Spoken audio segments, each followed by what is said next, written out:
Trevor, I've had some news about my legs.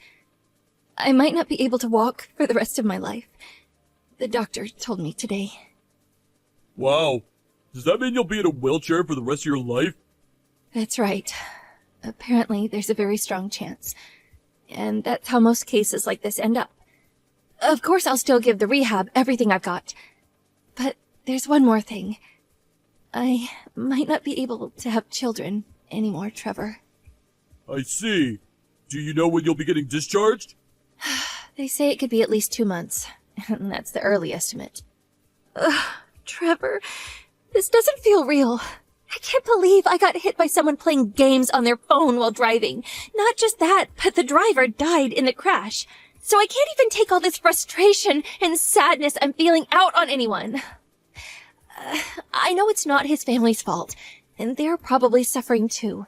But when I look at my legs, I just want to scream. I understand, but I'm just relieved you're still alive, Clarissa. Thank you.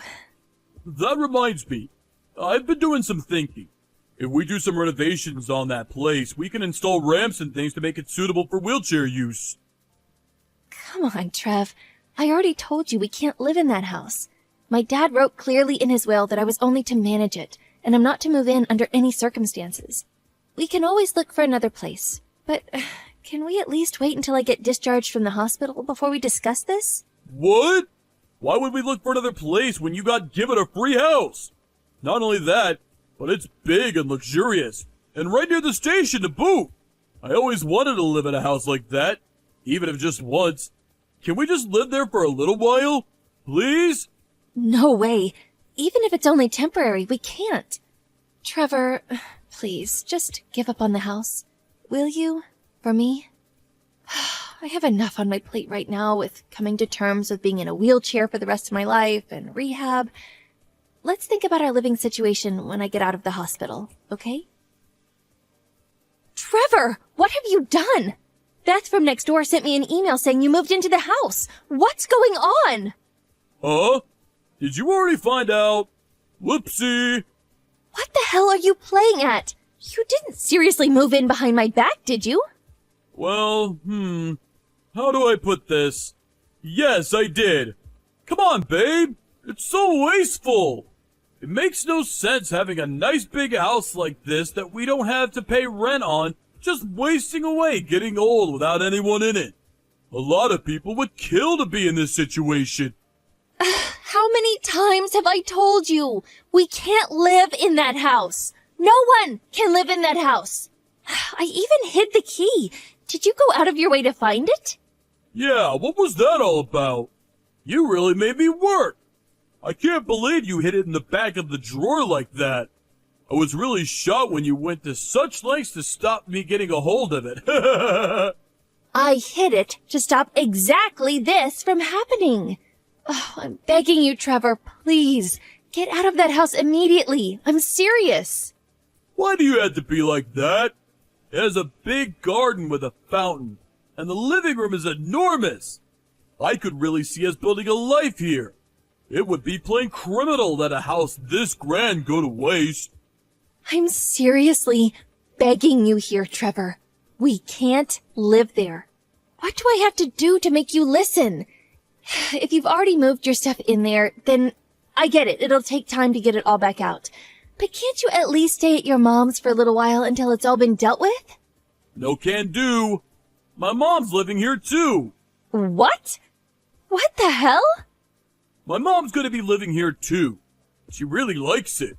Plus, I feel bad for her having her live all alone in that old apartment of hers. She gets lonely, you know. It would hardly be fair for me to live in a big luxurious house like this while my poor mom slums it out in a cheap apartment. You've left me no choice here, Trevor. I'm calling the police. I'll tell them you broke in. Whoa now! Slow down, woman! Jeez! Why would you do something so insane? What the hell's gotten into you?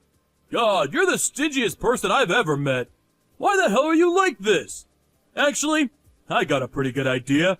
I bet you were plotting to sell the house and keep all the money to yourself, weren't you? What are you talking about? I bet you're surprised I've got you all figured out, huh? I'm a very smart guy, Clarissa, and I can spot a scheming tightwad from a mile away. Your dad's inheritance money, the compensation for the accident, and finally, the money you were planning on pocketing from selling this house. You were gonna hog it all to yourself, weren't you? From your own husband, no less. You need to get your head examined, woman. Hog it all to myself? What are you talking about?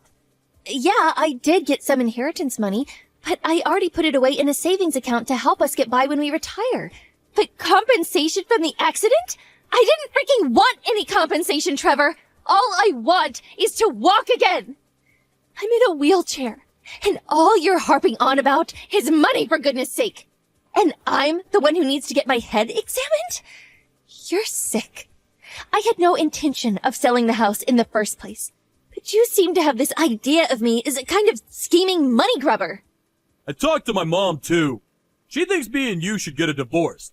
And you know what? I agree. Huh? We had to address the elephant in the room. You can't have kids, can you? Your womb's more barren than the Sahara Desert, babe. Now, here's the crux of the issue. I like kids. I want some of my own someday. If you can't give me what I want, I think I have pretty solid grounds to divorce you on. Oh my God.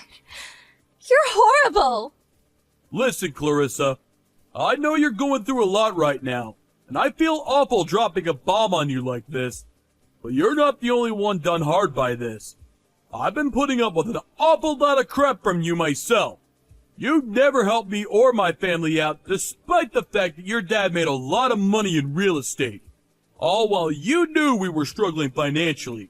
Don't you think that's horrible? You're hardly a saint, are you? Then there's your unhealthy obsession with saving money.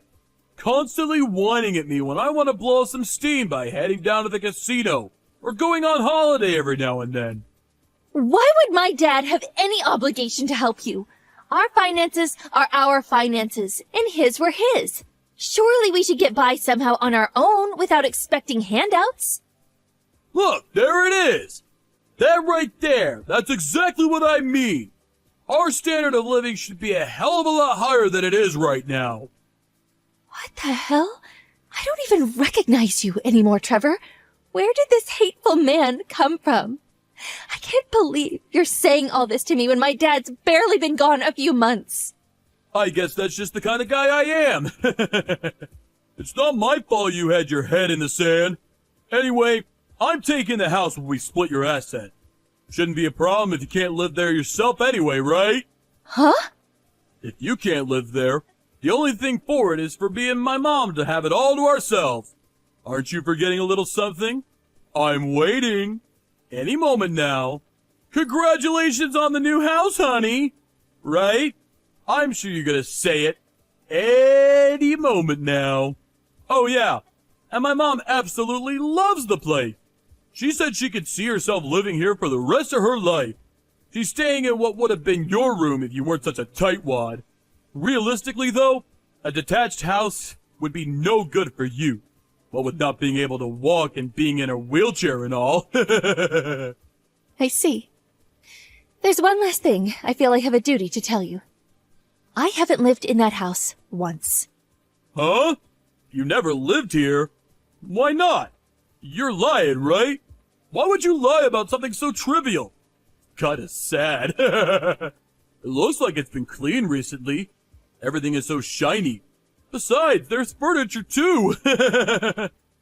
All I do is clean it once every few months. Want to know why? Because a spirit medium advised me to. It's haunted. Someone was murdered in that house. Murdered? So someone was here? That's right. Cut it out! You really think I'm gonna fall for something like that? You're so transparent! Everything's so clean and well maintained, it looks brand new! There aren't any stains or anything. It doesn't have that kind of atmosphere at all. Because my dad had it renovated and all of the traces of that day removed. Feel free to investigate it on the internet if you don't believe me. Okay, you're right. I did find some stuff, but so what? Just because someone got murdered here doesn't mean no one can live here ever again. Right? That's crazy talk, right? Babe, that is crazy talk, isn't it? Normally, it would be. But that house is different. I didn't believe it myself either the first time my dad told me this. But apparently, everyone who lives in that house ends up losing their minds. The old owner could feel something happening inside him, and he was so terrified that he spoke to my dad, who was a close friend of his. My dad had ties to several spirit mediums due to his old job, and ultimately agreed to take the place off his friend's hands, thinking he could manage it from a safe distance. But all of his efforts to deal with the problem while he was alive failed. What? So what the hell am I supposed to do? Oh, I take it you believe me now then? No! I never said I believe you. It's still crazy talk. A haunted house? Give me a break. You think real life is some kind of movie?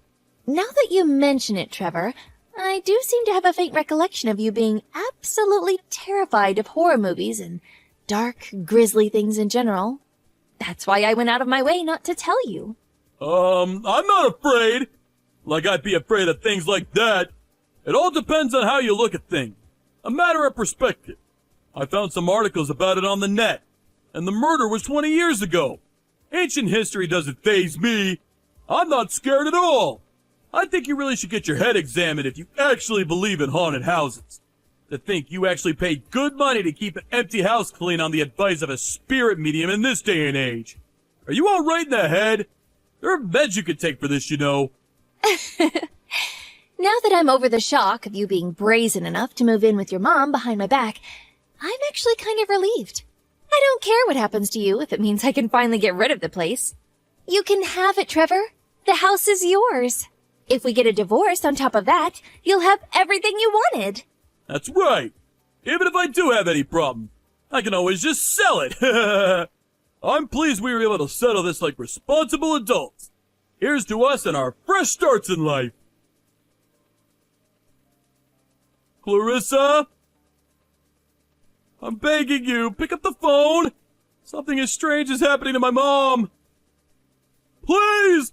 Clarissa, I'm begging you. I told you not to bother contacting me again. I heard you moved your new girlfriend into the house the moment we broke up, too. Why the heck would I want to talk to you?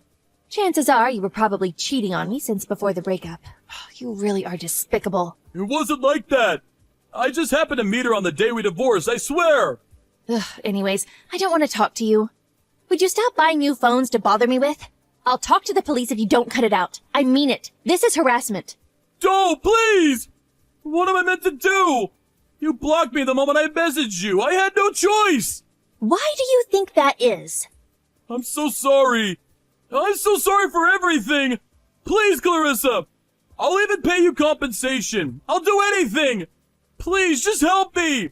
I don't know who else to turn to. It's just like you said. You were right about everything. I'm sure you're capable of dealing with it yourself. It's all a matter of perspective after all, right? That's what I thought. But I was wrong. There really is something strange going on in that house. That's what I've been telling you the whole time. Oh, you're impossible. You're the one who moved in behind my back, though. You were dead set on it. You were in love with the place. I already moved out. My mom and girlfriend can't handle all the creepy stuff that keeps happening either. They're moving out soon, too. Wait, what? You left them both there? Just for a few days. You really are the lowest of the low. Just when I thought you couldn't get any worse. They must be so stressed. That said, the last time I met your mom, she did call me a sterile good-for-nothing with no future, so I can't say I care too much about what happens to her. I'm begging you! I'll do anything! What should I do? Please tell me! Anything will do! All I want is some advice. I've been through at least 7 spirit mediums I found online by this point, and despite them all being super expensive, it hasn't stopped. That's because most of the ones you'll find on the internet are scammers. Well, introduce me to the ones you know then. The worst thing is that no real estate companies are interested in buying. I've literally contacted every agent in the state, and they all start making excuses as soon as I tell them the address. I don't know what to do. I feel so lost. It was a pretty famous incident. That's why my dad was managing it from a distance, by way of showing respect to the victim. No self-respecting professional would go anywhere near that place, so it's no surprise you're struggling to find a buyer. You're the one who is so desperate to live there. Clean up your own mess. Please, Clarissa. I feel like I'm gonna lose my own mind if this carries on. I can't take much more. You know what I'm talking about, right? You heard about what happened to everyone who lived here, didn't you? Why won't you help me? I'm literally begging you here. Have you no heart? I bet you're involved in this somehow. Sure, we can go with that if you like. I guess that's just the kind of girl I am. Please! Help me! I haven't eaten in days! Clarissa! Pick up the damn phone! You're right. Maybe I am being a little cold.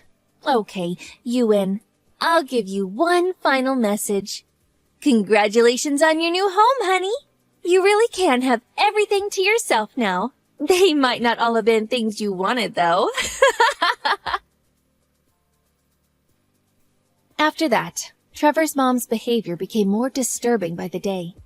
I heard she eventually got taken away in a white van and now lives in a mental institution. I wanted to tell myself I didn't care because they weren't my problem anymore. But I was worried in spite of myself and decided to speak to Trevor about the house one last time. When I say worried, I was more worried someone might end up trying to buy the place without realizing what they were getting themselves into. The truth is, I was skeptical myself at first because it only started out as a scary story that my dad told me. But I was genuinely shaken up when I heard that Trevor's mom got taken to a mental hospital because she was acting so strange.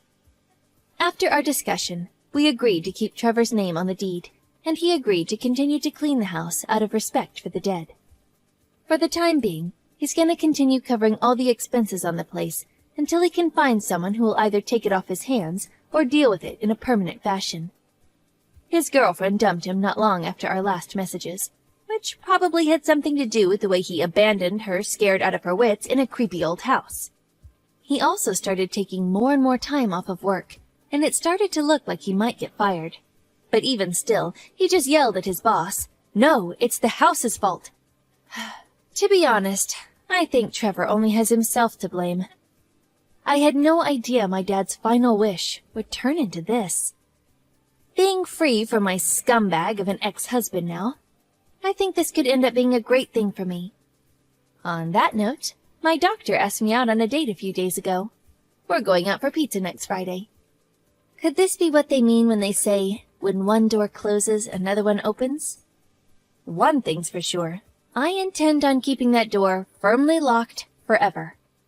Oh yeah, there was one more shocking development.